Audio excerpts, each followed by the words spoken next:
Queridos, abra sua Bíblia, por gentileza, no segundo livro de Samuel, segundo livro da profecia de Samuel, capítulo de número 23. Na verdade, hoje eu quero dividir um pensamento. Eu creio que não vai ser uma pregação, uma ministração, mas eu quero dividir um pensamento, uma reflexão. E da mesma forma que eu propus algo na noite de ontem, eu quero propor hoje. Essa palavra, ela tem um objetivo, ela está centrada em você se examinar.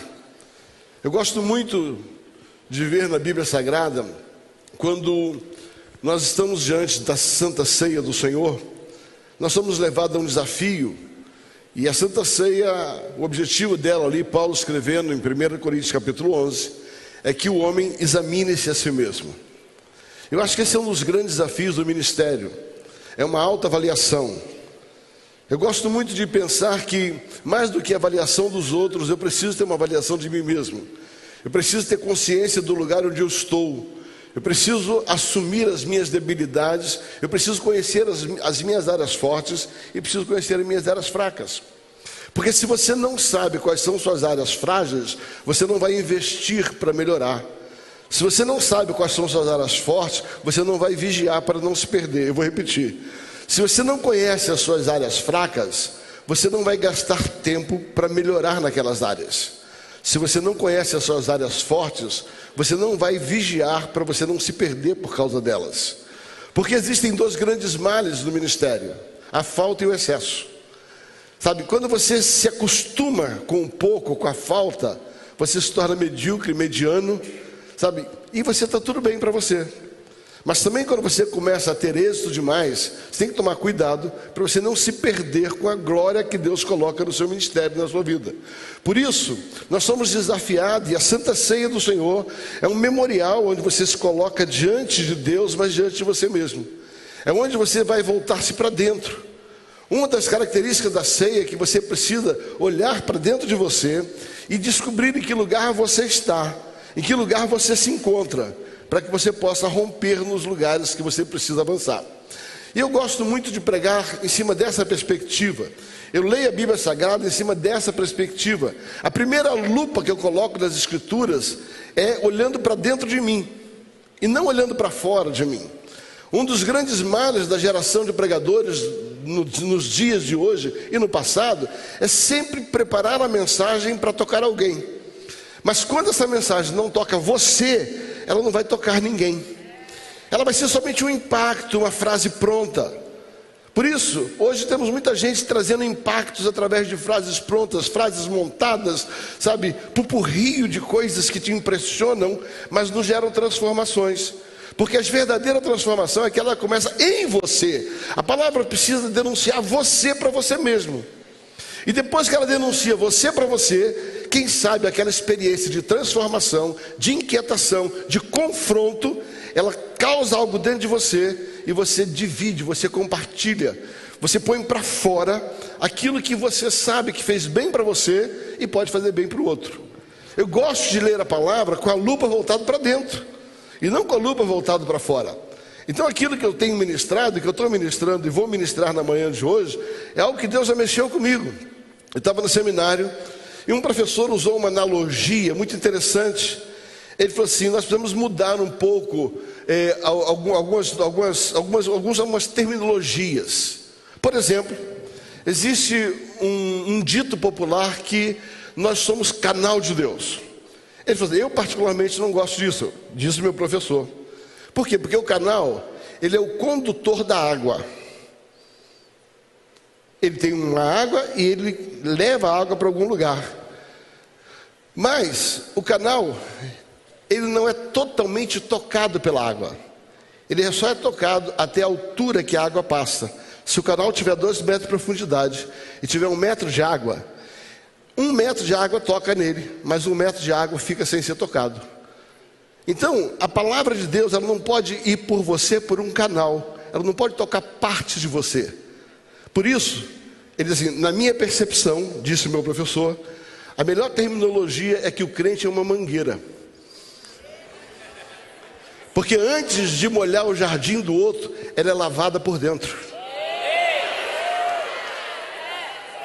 Enquanto a palavra não lava tudo que está dentro de você, ela não tem poder para poder lavar os outros. Então, sabe, nós precisamos entender a palavra como uma água que passa dentro de mim, uma água que precisa primeiro passar dentro de mim, ela precisa me lavar. Eu preciso me enxergar pela ótica da palavra que eu leio. E eu preciso ser avaliado pela palavra que eu prego. Só que a palavra que eu prego, ela primeiro precisa tocar na minha vida, para depois tocar na vida dos outros. E é dessa perspectiva que eu leio a palavra de Deus. É com esse coração que eu prego a palavra. E quantas vezes eu estou aqui pregando, ministrando a palavra, e o Espírito Santo está dentro de mim e falou assim: você ainda não venceu isso. Então você me pergunta: se eu não venci, por que eu estou pregando? Eu vou explicar por quê. Porque a pregação não é só porque eu vivo, a pregação é por aquilo que Deus está fazendo em mim. E que ainda que a obra não esteja completa, eu costumo dizer: Senhor, eu estou em obra, eu estou aberto para isso. E se tem alguma sujeira dentro dessa mangueira que está encrescada, está difícil, põe pressão e tira. Então muitas vezes eu estou pregando sobre algumas coisas, e essas coisas que eu estou pregando também são desafios para mim. Então quem está pregando diante de você não é alguém que está vivendo plenamente tudo isso, mas é alguém que está consciente de que eu preciso ser tocado por essa palavra. E como diz o pastor Luciano Subirá, eu só procuro errar erros novos. Tá? Eu só procuro errar erro novo, erro velho não. Erro velho já está lavado, já passou, né? Abra sua Bíblia, 2 Samuel capítulo 23. 2 Samuel capítulo... Aliás não, vamos começar com 1 Reis. 1 Reis capítulo 20, 1 Reis capítulo 21. 1 Reis capítulo 21. A partir do verso 1. 1 Reis 21, verso 1 até o verso 6 diz o seguinte: e sucedeu, depois destas coisas, que Nabote, o Jezreelita, tinha uma vinha em Jezreel. Pensa nos nomes difíceis. Junto ao palácio de Acabe, rei de Samaria. Então Acabe falou a Nabote, dizendo: dai-me a tua vinha, para que me sirva de horta, pois está vizinha ao lado da minha casa, e te darei por ela outra vinha melhor. Ou se for do teu agrado, dar-te-ei o seu valor em dinheiro. Porém Nabote disse a Acabe: guarda-me o Senhor, de que eu te dê a herança de meus pais. Guarda-me o Senhor, de que eu te dê a herança de meus pais. Então Acabe veio desgostoso e indignado à sua casa, por causa da palavra que Nabote lhe falara, quando disse: não te darei herança dos meus pais. E deitou-se na sua cama e voltou o rosto e não comeu pão. Porém vindo ele, Jezabel sua mulher, lhe disse: o que há que está tão desgostoso o teu espírito e não comes pão? E ele disse: porque falei a Nabote. E ele lhe disse: dai-me a tua vinha por dinheiro, ou te apraz, te darei outra vinha em seu lugar. Porém Nabote lhe disse: não te darei a minha vinha. Em outras versões, a minha vinha eu não vendo. A minha vinha não tem preço. Pai, obrigado pela tua palavra. Obrigado, ó Deus, porque a tua palavra é uma semente. E ela, ó Deus, tem o propósito de encontrar terras preparadas, adubadas, para que ela possa encontrar um lugar frutífero para prosperar. Eu declaro em nome de Jesus que nesta manhã a tua palavra vai nos confrontar, e esta verdade vai nos alinhar em nome de Jesus. Levanta a sua mão e diga assim: o meu coração é uma terra fértil, e eu declaro que a palavra do Senhor, como uma semente, ao cair no meu coração, não será roubada, não será sufocada, não será distorcida, mas encontrará uma terra preparada, adubada, para colher a semente e dar a frutificação, em nome de Jesus. Sabe, queridos, uma questão interessante nesse texto aqui, qual é o contexto disso? Acabe era um grande rei, era um homem muito rico, E ele tinha um palácio, uma casa de verão. Não era o palácio principal, era um palácio, era uma casa de verão. E ele ia de tempo em tempo nessa casa, e num dos dias que Acabe chega nessa casa, ele olha através da janela e ele percebe que havia uma vinha bem do lado daquele palácio. E ele tem uma ideia, ele fala assim: poxa, eu vou plantar uma horta ali, e essa horta vai ser bom, eu quero ter uma horta daquele lado lá. Essa é a proposta de Acabe. Acabe então chega para Nabote, que era o dono daquela terra, e ele faz uma proposta, falou: rapaz, eu tenho uma proposta para te fazer. Esse pedacinho de terra aí que você tem do lado da minha casa, eu queria fazer uma horta nele. Eu tenho duas opções para você. Primeira opção, tá? Escolhe a vinha que você quiser, do tamanho que você quiser, no lugar em que você quiser. E você pode pegar essa vinha e eu te dou em troca. Querido, fala comigo: propostas irrecusáveis. Não, fala comigo: propostas irrecusáveis. Cuidado com propostas irrecusáveis. Deus está falando aqui nessa manhã. O diabo é especialista em usar pessoas para fazer propostas vantajosas. Eu vou repetir. O diabo é especialista em fazer pessoas nos fazer propostas vantajosas. Ele falou assim: escolhe uma vinha melhor, escolhe uma terra melhor, escolhe uma vinha mais próspera, escolhe o que você quiser, me dá esse pedacinho de terra aqui, que você não está acostumado. O que é esse pedacinho de terra para você? Rapaz, você pode fazer muito mais. Se você largar esse pedacinho de terra aqui, eu te dou aquela terra toda lá, ó. Ei, Jesus, se você me der esse pedacinho de terra pequenininho, você pode escolher o tamanho da terra que você quiser, o lugar onde você quiser, e você vai ver que coisa maravilhosa. Propostas irrecusáveis. E parece que a impressão que eu tenho é que Nabote fez aquela cara que tem assim. Ele falou: tá, mas assim, já que você não quer fazer uma permuta, quanto você quer? Quanto você quer ganhar por essa vinha? Quanto você quer vender essa vinha? Por quanto você quer? Presta atenção, ele não estabeleceu preço. Ele falou assim: você estabelece o preço que você quiser. Propostas irrecusáveis. Comercialmente falando, uma proposta irrecusável. Naturalmente falando, uma proposta irrecusável. Aos olhos de qualquer pessoa, propostas irrecusáveis. Mas aos olhos de Deus, infidelidade. E a resposta de Nabote me chama muita atenção. Ele simplesmente diz assim: a minha vinha não tem preço. A minha vinha não está à venda. Repita comigo: a minha vinha não está à venda. Diga assim: não tem proposta suficiente que faça eu vender aquilo que Deus me deu e que pertence a Ele.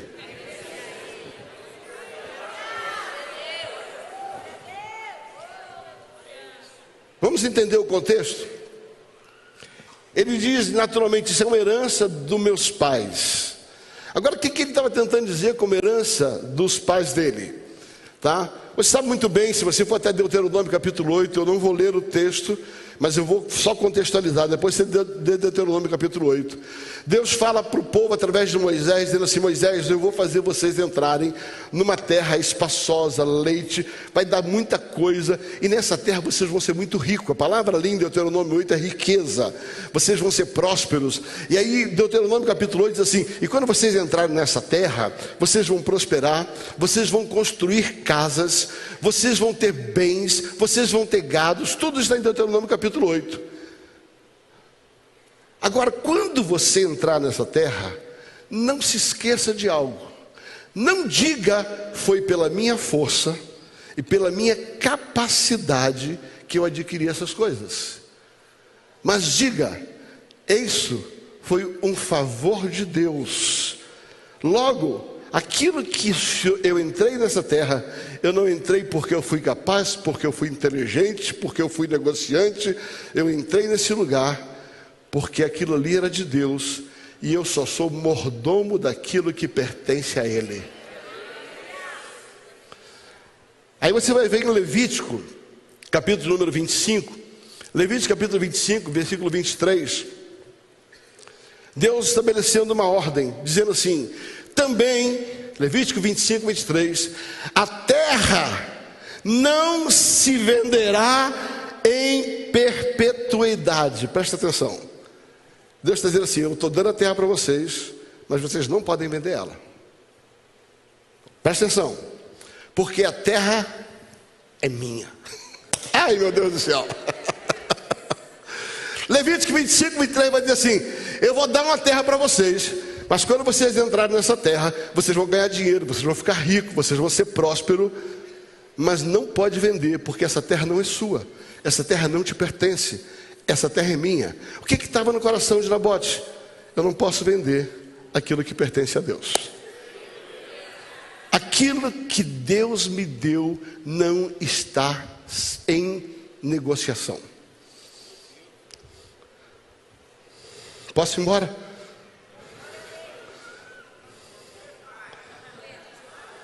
A minha pergunta é: o que é que Deus confiou que tem preço na sua vida?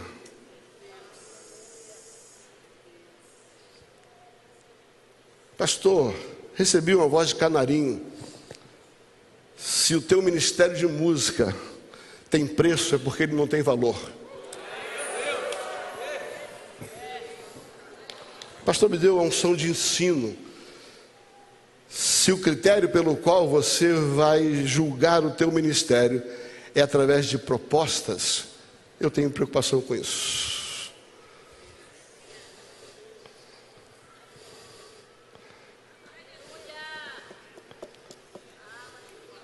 Repita comigo: a minha vinha não está à venda. A minha vinha não pode ser vendida, não pode ser trocada, não pode ser permutada. A minha vinha não está em negócio, porque a minha vinha não é minha. A minha vinha não é minha. Eu não sou dono dela. Eu só sou um administrador. Eu só sou um oikonos. A minha vinha, ela pertence a mim por titularidade, mas ela é do Senhor. Queridos, a Bíblia diz que tudo que você tem, e Davi fala isso em 1 Crônicas capítulo 29, riqueza, honra, glória, tudo vem de ti. E Senhor, o Senhor me deu o privilégio de administrar isso. E o que eu faço é simplesmente devolver ao Senhor. Cuidar bem daquilo que é do Senhor. O dom que Deus te deu é uma vinha, e o dom não tem preço. O chamado de Deus na sua vida, ele está emprestado a você, e ele não está em negociação. Não tem proposta.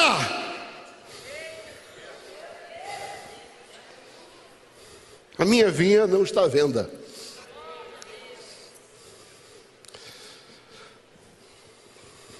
O que me chama a atenção no texto é essa consciência. Jesus, falando a respeito disso, ele usa algumas parábolas, entre elas a parábola do talento, e você conhece bem a parábola do talento, aonde ele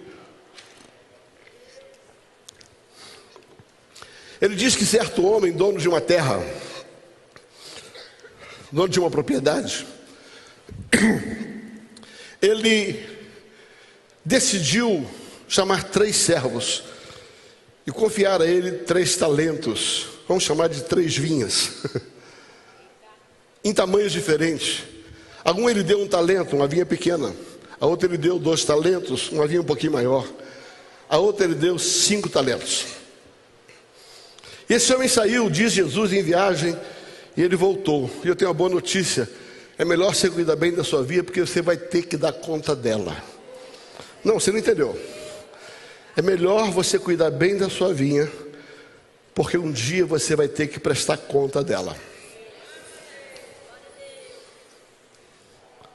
E a Bíblia diz que Jesus contando, aquele homem chega e ele vai até aquele que tinha 5 talentos. 5 talentos. Ele diz assim: o que é que você fez com a vinha que eu te dei, com os 5 talentos? Aquele homem falou assim: eu administrei bem. Eu fiz isso, eu fiz aquilo, e essa vinha, eu cuidei tão bem dela que ela multiplicou. Ela dobrou. 10 talentos. Agora presta atenção. O mistério do texto está aqui os seus 10 talentos. Ele multiplicou, mas ele não ficou nem com o que ele multiplicou, nem com o que ele ganhou, porque ele era só um administrador. Ele entendia que aqueles talentos não eram dele. Ele só tinha aquilo por um tempo. Paulo fala sobre isso em outros textos, mas eu preciso encurtar minha mensagem. E aí o Senhor estabelece uma frase: servo bom e servo fiel. Repita comigo: fiel. De novo, fiel. Guarde essa palavra. Mais uma vez, fiel.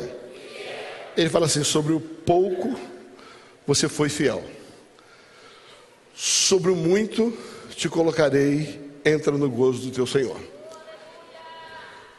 Aí ele sai dali e vai até aquele que recebeu uma vinha menor, 2 talentos.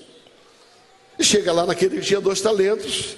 Ele pergunta: o que é que você fez com a sua vinha? Ele falou assim: eu cuidei bem, multipliquei, e aqui estão os 4 talentos que o Senhor me deu. Se aquele devolveu 10, esse devolveu 4. Humanamente falando, era melhor você chegar para o cara que fez 10 e falar assim: yes! Para esse aqui, ok. Mas você vai ver que o dono daquela terra, ele fala a mesma coisa para quem deu 10 e para quem devolveu 4.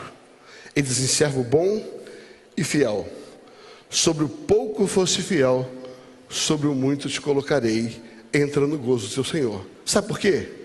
Porque o dono da vinha não está atrás de produtividade, o dono da vinha está atrás de fidelidade. Eu vou repetir. Para o dono da vinha não importa se ele tinha 10 ou se ele tinha 4. O que estava avaliando não era a capacidade de administrar, mas a fidelidade em administrar aquilo que não pertencia a ele.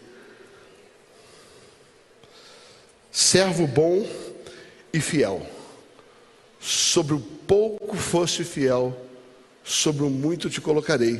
Querido, eu quero dizer para você, Deus te confiou uma vinha. Ele não está preocupado na quantidade que você vai devolver para Ele, mas Ele está preocupado na fidelidade para com que você está administrando aquilo que é dele. Você já parou para se perguntar por que Ele dá 1 talento para um, 2 talentos para outro e 5 talentos para outro? Ele não está fazendo discriminação. Deus é tão maravilhoso, Aline, tão maravilhoso, que Deus não pode dar 5 talentos para quem só tem capacidade de administrar 1. Então, se você só tem 1 talento, dê graças a Deus. Em vez de ficar olhando para quem tem 5, fala: Deus não gosta de mim. Porque para Deus não é o quanto você vai devolver em proporção, é o quanto você é fiel com aquilo que Ele te entregou. Se aquele que tivesse 1 talento fosse fiel naquele talento, e o que ganhou 5 fosse infiel, ele teria condenado de 5, elogiado de 1. Porque qual foi o problema daquele que tinha 1 talento? O problema daquele que tinha 1 talento é que quando o Senhor foi procurá-lo, ele falou: Senhor, eu tive medo, eu escondi o seu talento, está aqui de volta o seu talento. Pelo amor de Deus, preste atenção. Deus não quer o talento dele de volta. Deus quer saber o que você fez com o talento que Ele te deu. Ele não está preocupado que você devolva para Ele o que Ele te deu. Ele está preocupado o que é que você fez com aquilo que Ele te entregou. Aquele homem não gastou o talento, aquele homem não jogou fora o talento, aquele homem não perdeu o talento, aquele homem simplesmente não usou o talento. E aqui eu quero dizer, cuidado, porque Deus tem te entregado algumas vinhas, e se você não está usando, você é infiel. Não, você não entendeu, presta atenção. Se você está sentado aqui, e está com dor de cotovelo desde 1924, quando aconteceu um negócio com você, está escondido nas casas, nos quartos do fundo de Damasco. Se você está aqui, enfiado em caverna, se você está aqui porque foi reprovado em Jerusalém, foi reprovado em Damasco, você acha que Deus está olhando para você e diz assim, ele tem razão, está ali, está não, querido, está não. Ele está dizendo para você assim, você é infiel, eu te dei um talento. E sabe o que acontece? Você não está usando o talento por causa de alguma coisa que alguém fez por você. E aquilo que alguém fez por você não justifica aquilo que você não está fazendo para ele. Não, você entendeu? Presta atenção. Aquilo que alguém fez com você não justifica aquilo que você não está fazendo com a vinha que ele lhe deu. Ouça, no céu não tem lei da compensação. Você não vai poder chegar diante de Deus e dizer assim, Senhor, foi por causa do fulano que eu enterrei meu talento.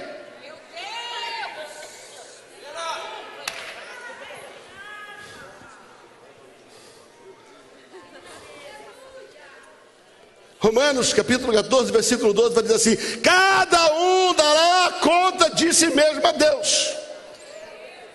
Eu já falei isso aqui numa das conferências. Usando a minha imaginação santificada, eu tenho a impressão que atrás do trono de Deus, atrás do trono dele, tem um telão de LED assim, ó. Super ultra moderno. E no dia que você e eu chegarmos lá, vai passar o filme da sua vida. E papai vai estar sentado lá olhando.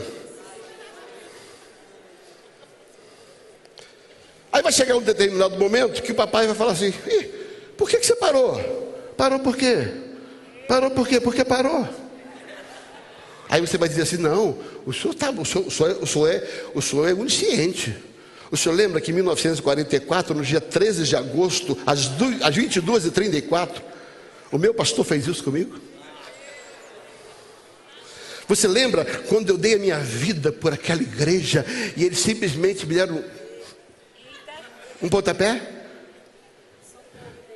Deus vai pacientemente te ouvir e no exato momento que você tentar justificar, vai sair aquela cena e vai aparecer um versículo, Romanos 14, 12, e Deus fala assim, lê, porque não se dá conselho pela experiência, mas pela Bíblia.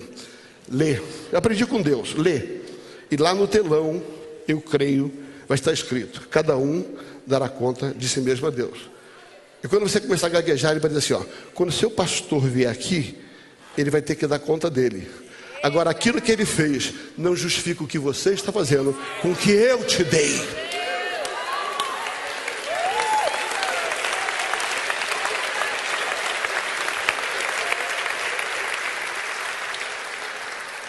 Tem gente que está vendendo vinha, tem gente que está trocando vinha, e tem gente que não está cuidando da vinha.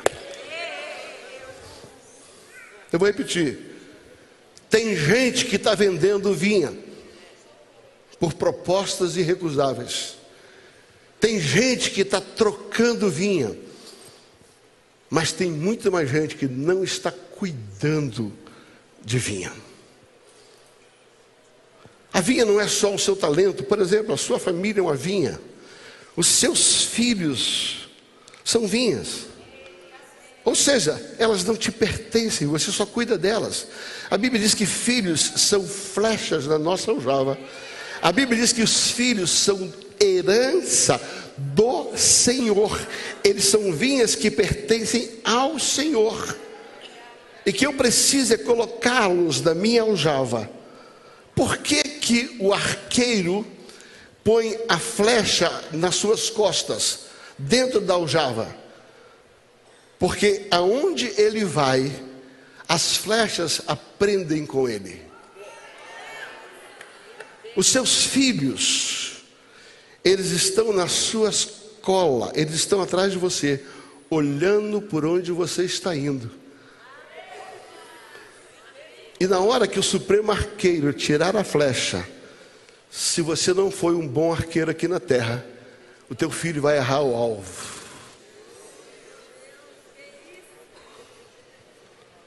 Teu filho é uma flecha, teu filho é uma vinha, teu casamento é uma vinha. Querido, não adianta, vou falar uma coisa para vocês. Não vai colar quando você chegar no céu e dizer assim: olha, eu queria mais, mas o meu marido... Aí Deus vai falar assim, ó, vai aparecer no telão, Romanos 14:12. Mas a minha esposa, mas o meu líder, mas a minha igreja...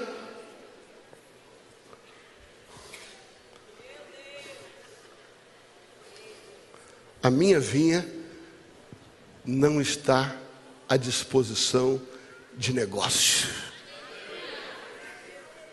E na minha vinha, ninguém pode tocar. Na minha vinha, só toca quem eu deixo. Não, presta atenção. Não é o diabo que toca na sua vinha. Acabe não estava tomando a vinha de Nabote. Acabe estava fazendo proposta para Nabote. O diabo não tem poder para tocar no que é seu por causa da aliança. Mas você tem poder para entregar a ele aquilo que Deus te deu. O que foi o pecado? Deus deu ao homem o jardim do Éden. O diabo tomou? Não. O diabo fez uma proposta. E o homem entregou o que não era dele.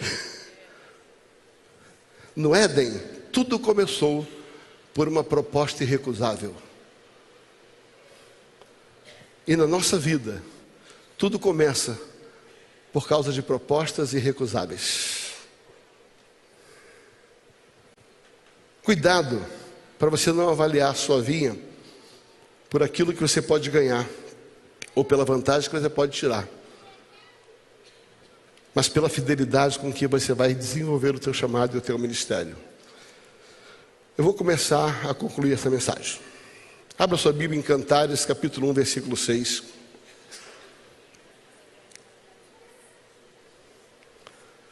Como eu disse, eu quero só trazer um pensamento, uma reflexão. Cantares, capítulo 1, versículo 6. Eu já falei isso na primeira noite, na minha primeira ministração. O que é Cantares? Cantares, na verdade, é um livro onde Salomão, ele declara o seu amor pela sua noiva, a Sunamita. Mas profeticamente, Cantares é um livro que fala do relacionamento de Jesus com a noiva. Querido, se você não sabe disso, o que você precisa fazer? Faz carisma. Se você não descobriu isso ainda, faz carisma. Agora preste atenção. Cantares capítulo 1, versículo 6. Não olheis para eu estar morena, porque o sol me queimou. Os filhos da minha mãe se indignaram contra mim e me puseram por guardas de vinhas. A vinha, porém, que me pertence, não aguardei. Sabe, queridos, o que ela está dizendo?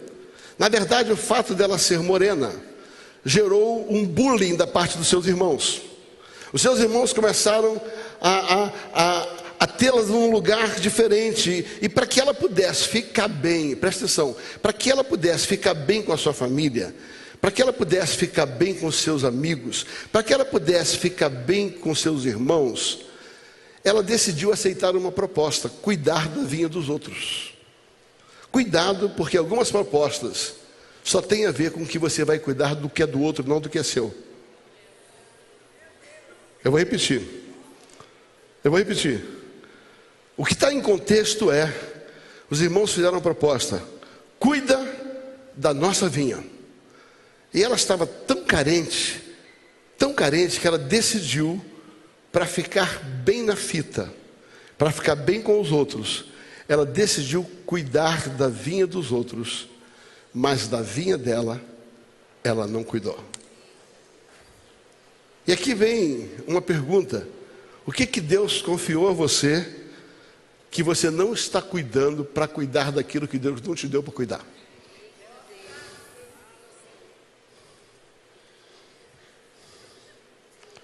O que Deus confiou para você? Qual foi o chamado que Deus te deu?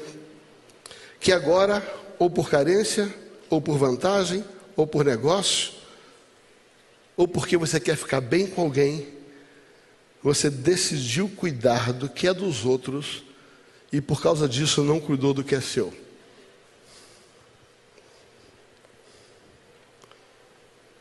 Um dos grandes desafios da nossa vida, do nosso chamado, do nosso ministério, é entender o que é que Deus me deu para cuidar. Se é um pedacinho de terra desse tamanho, é melhor entrar no céu com esse pedacinho de terra bem cuidado do que andar num terreno desse tamanho e cuidar daquilo que Deus não me deu para cuidar, e eu estou cuidando porque alguém quer que eu cuide.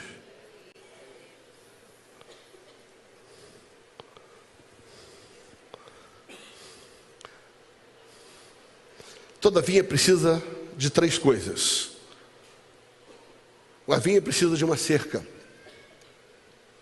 A cerca protege a vinha do que é externo, do invasor, do outro que quer roubar algo de você. Toda cerca, toda vinha precisa de supervisão, vigilância. Precisa de uma torre para proteger dos problemas internos, dos fungos. E toda vinha precisa de adubo. O quanto você está alimentando e cuidando bem daquilo que Deus te deu. Então, se Deus tem uma vinha, guarda de que pessoas estranhas não toquem nela. Cria cercas. Se Deus te deu uma vinha, seja vigilante. Olha onde está entrando fungos, olha onde está entrando bactérias que podem matar. E adube ela, alimente ela, porque você vai ter que dar conta dela. A minha vinha não está à venda. Fique em pé, por gentileza.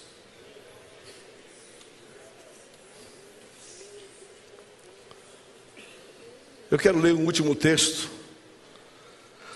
2 Samuel capítulo 23.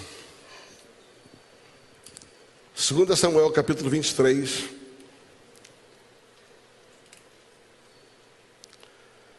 A partir do verso 11. Aqui nesse contexto está a descrição dos heróis, dos valentes de Davi. E no versículo 11 de 2 Samuel 23 vai dizer assim: depois dele, Samá, o filho de Agé, o Ararita, quando os filisteus se ajuntaram numa multidão, aonde havia um pedaço de terra cheio de lentilha. Agora presta atenção. E o povo fugia de diante do filisteu. Este, pois, Samá, se colocou no meio daquele pedaço de terra e defendeu. Esse, pois, se colocou no meio da sua vinha e defendeu e feriu os filisteus. E por causa desta posição, o Senhor efetuou grande livramento. Queridos, só tem um jeito de você não errar. Põe-se de guarda no meio da tua vinha. E não importa o tamanho do inimigo e a proposta, porque a tua fidelidade vai liberar a mão do Senhor. E a mão do Senhor vai dar mais para você do que qualquer proposta de Acabe. Feche teus olhos, por gentileza.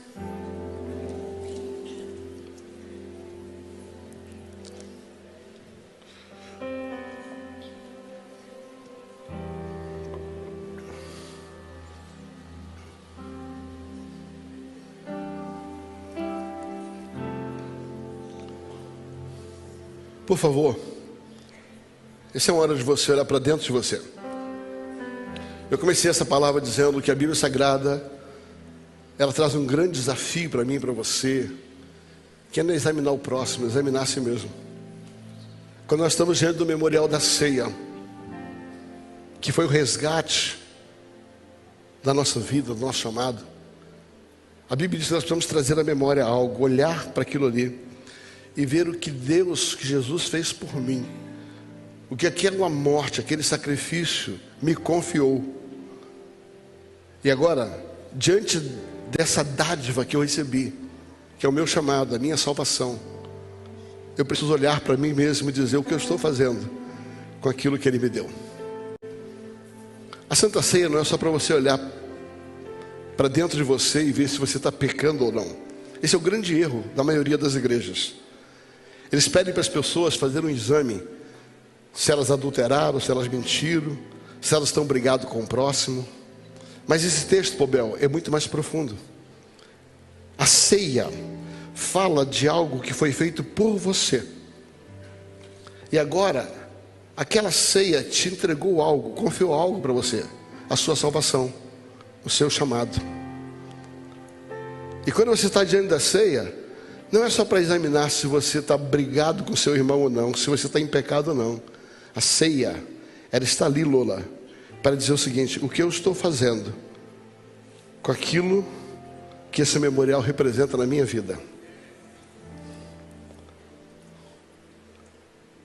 Cada domingo de Santa Ceia precisava ser mais do que uma reflexão de pecado, mas precisava ser um exame sobre a minha fidelidade com aquilo que Ele me confiou. Eu espero que na próxima ceia você chegue diante do altar e diga assim: Senhor, por causa dessa ceia o Senhor me entregou uma vinha.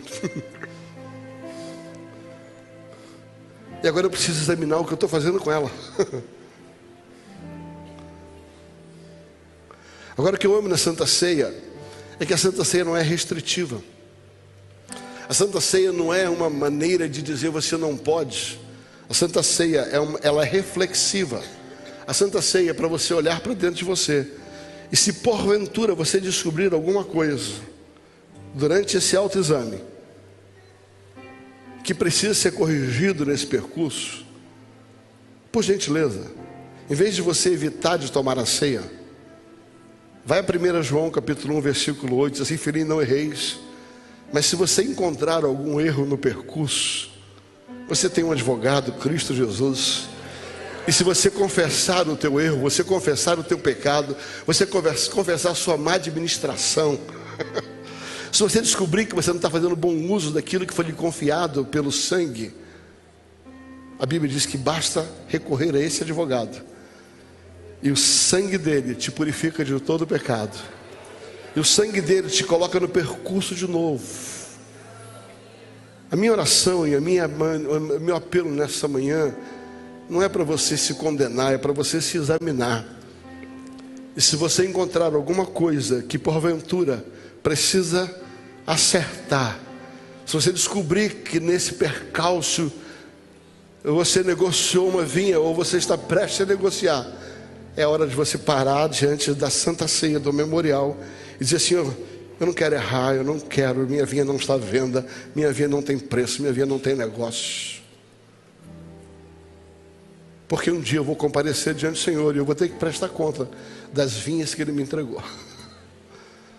Ele não vai me cobrar o quanto eu administrei a vinha dos outros, mas o quanto eu administrei a minha vinha. Com os olhos fechados, esse é um tempo de reflexão, de olhar para dentro de si mesmo.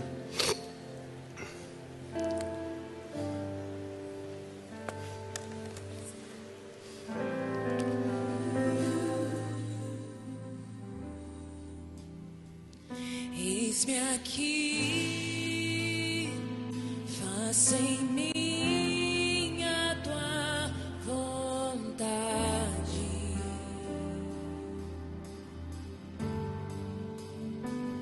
Posso ouvir teu chamado para mim.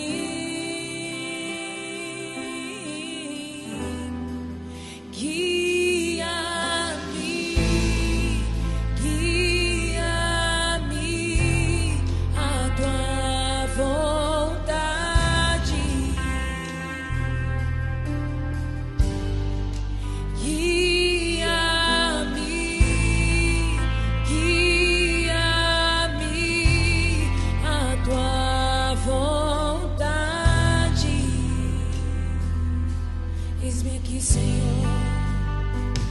eis-me aqui, faça em mim a tua vontade.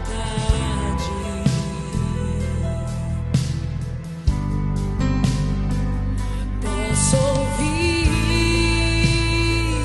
teu chamado para mim.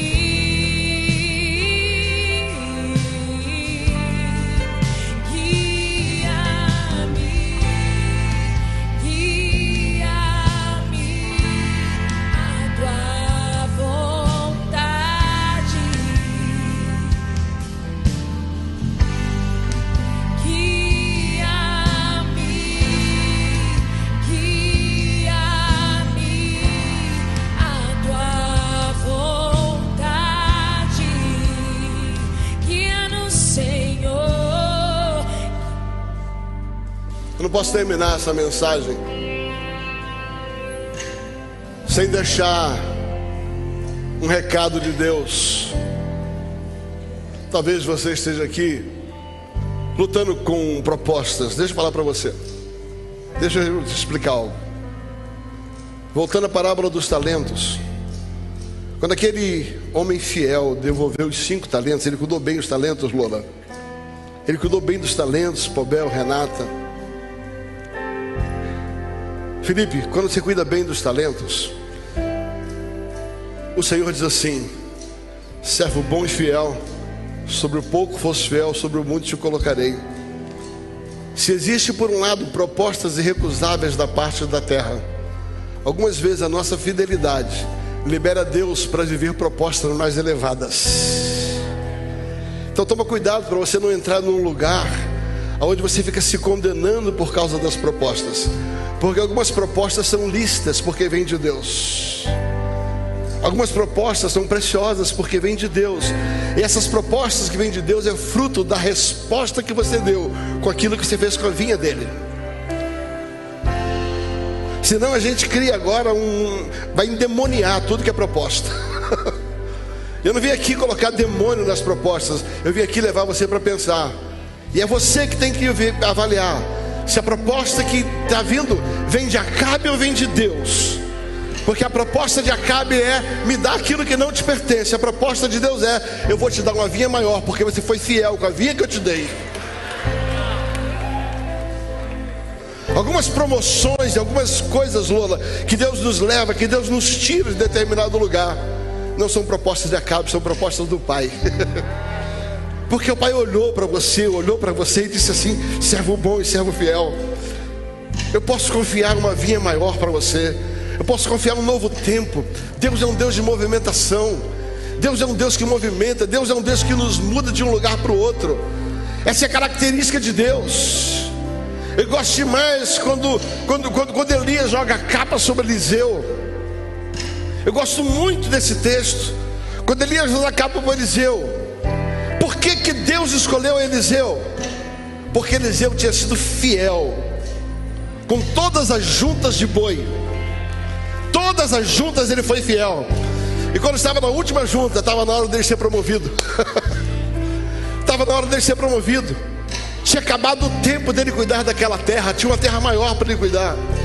Então, por favor, em nome de Jesus, não fique se condenando se você tem uma boa proposta. Só precisa avaliar: essa proposta vem de Acabe ou vem de Deus? Essa proposta é irrecusável porque ela é um bom negócio, ou essa proposta é fruto de um propósito?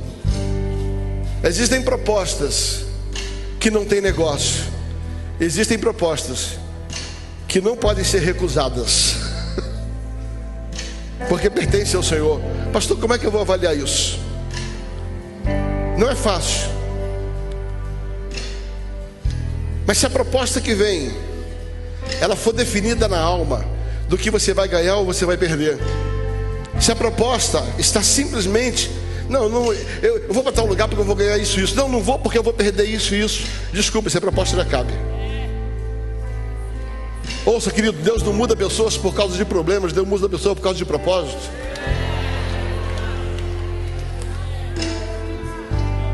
E uma proposta no propósito é irrecusável.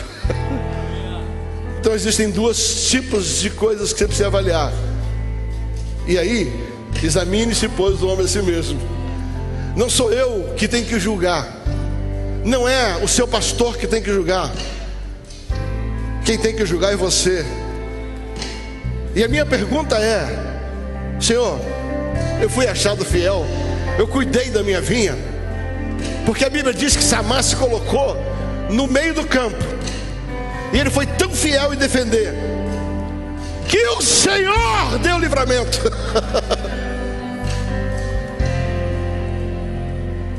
Na tua fidelidade, a mudança vai te levar para um nível muito mais elevado. Na tua fidelidade, por causa da tua fidelidade, o Senhor pode e vai te movimentar. Não por aquilo que é vantagem, mas porque o propósito agora vem de uma forma mais acelerada. Pai, nessa manhã, em nome de Jesus, eu declaro, ó Deus, um discernimento, ó Deus, no mundo espiritual. Obrigado, ó Deus, porque o Senhor nos confiou terras, vinhas, talentos, famílias, filhos, negócios, e nós queremos ser achados fiéis. E se porventura diante de nós surgirem propostas, ajuda-nos a olhar estas propostas segundo a ótica do Senhor, e ajuda-nos a discernir se essas propostas vêm do Senhor, fruto da nossa fidelidade, ou vem de Acabe, fruto da nossa carência e da nossa negligência. Eu profetizo e eu declaro que esse é um ambiente seguro. Deus não vai deixar você errar.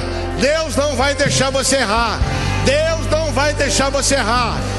Como profeta de Deus, eu declaro em nome de Jesus, chegou um tempo aonde Deus vai transicionar algumas pessoas nesse lugar, aonde Deus vai transicionar. Mas eu digo, Senhor, não permita, feche as portas que não vêm do Senhor, abre as portas que vêm do Senhor, em o nome de Jesus, em o nome de Jesus, em o nome de Jesus. Oh Espírito Santo de Deus, tu estás aqui, tu és aquele, é o ajudador, ajuda-nos, Senhor, ajuda-nos, Senhor, oh, ajuda-nos, Senhor.